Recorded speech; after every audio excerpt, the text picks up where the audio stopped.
এই মিষ্টি গ্রামে ছিল এক মিষ্টি মেয়ে। সেই মিষ্টি এবং তার বাবা কৃষক চন্দ্র আজ করে ফেলবে এক ভয়ঙ্কর অভিজ্ঞতার সম্মুখীন হয়ে গেল। আমার জমিতে কোনো ফসল উঠছে না, বৃষ্টির কারণে জমিতে কোনো ফসল উঠছে না। এখন আমি কি করব?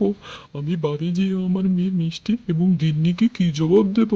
আমি তো কিছুই বুঝতে পারছি না। চন্দ্র বাড়ি যেতে লাগলো। চন্দ্র ভাবতে ভাবতে বাড়ি যেয়ে যখন পৌঁছালো তখন গিন্নি বলল, ওগো মিষ্টির বাবা, আজকে কি রান্নাবো আমি তো তা বুঝতে পারছি না। আজ গিয়েছিলাম পাশের বাসায়, সেখানে ভাবি বলতে লাগলো ওনাদের বাজার নাকি আর 1 সপ্তাহ যাবে। গ্রামের সবার অবস্থা অনেক খারাপ হয়ে গিয়েছে। বৃষ্টি না হবার কারণে কারো জমিতে ফসল নেই, আর আমাদের বাজারও আর 1 সপ্তাহ যাবে। এরপর কি করব তা তো বুঝতে পারছি না মিষ্টির বাবা। এরপর মিষ্টি বলতে থাকলো, বাবা বাবা, আমার বিদ্যালয় থেকে আমার বান্ধবীরা সবাই পিকনিকে যাচ্ছে। ওরা আমাকে বলেছে ওদের সাথে যেতে, কিন্তু বাবা আমাদের তো টাকা মনে হয় আর হবে না, আমিও যেতে পারবো না। তাই আমি না করে দিয়েছি বাবা।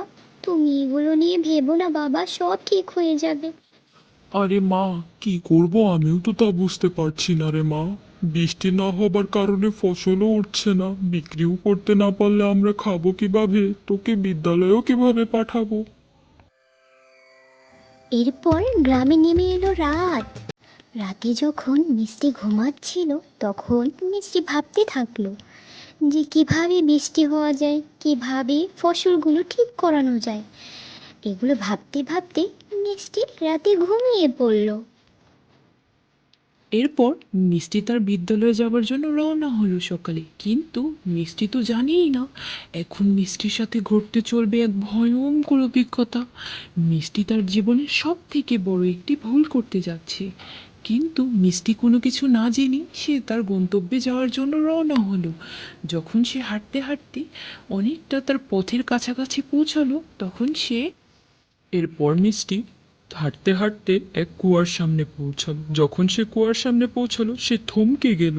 থমকে গিয়ে দেখলো দাঁড়িয়ে আছে এক রানী, কিন্তু এ রানী না, এ তো হলো এক পরী, যা মিষ্টি জানে না। মিষ্টি বলল, ওগো রানী, তুমি এভাবে সোনাদানা পরে কেন সামনে দাঁড়িয়ে আছো? তুমি এভাবে সোনাদানা পরে সারা গ্রাম ঘুরে বেড়াচ্ছ, আর তুমি তো জানোই না তোমাদের গ্রামবাসীরা কত দুঃখে আছে, কত অভাবে আছে।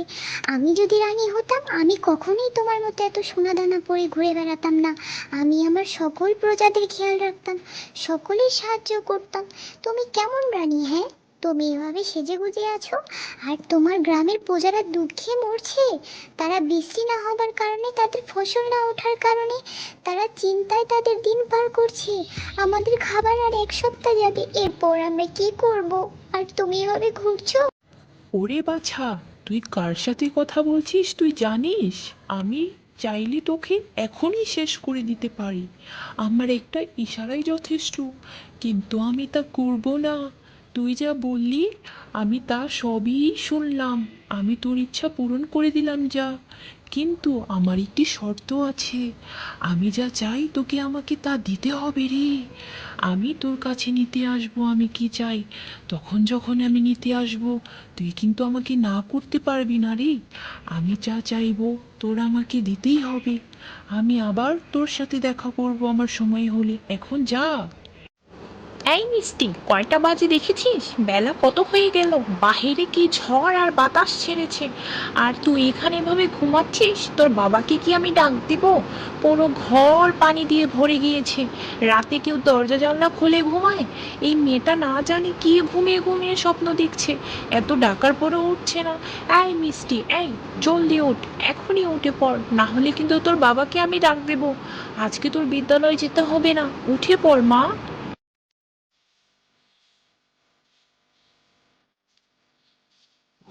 দিন পার হয়ে গেল। এরপর মিষ্টি তার বাবার সঙ্গে তাদের জমিতে দাঁড়িয়ে ভাবতে লাগলো। ওদিন যে মিষ্টি স্বপ্নে রানীকে দেখেছিল, আসলে সে রানী নয়, সে এক পরী। কিন্তু মিষ্টি ভাবতে লাগলো, পরী তো তাকে বলেছিল তার কাছে কিছু নিতে আসবে, সে কি নিতে আসবে? এই ভেবে ভেবে মিষ্টি তার বাবার সাথে বাতাস এবং পাখিদের কিচিমিচি আওয়াজে তাদের জমির পাশে দাঁড়িয়ে আনন্দ করতে লাগলো। কিন্তু মিষ্টির কাছে তো পড়ে আসবে কিছু না কিছু চেতে, এরপর তো মিষ্টি পড়ে যাবে এক মহা বিপদে। কিন্তু মিষ্টি তো তা জানেই না, মিষ্টি তো আনন্দই করছে।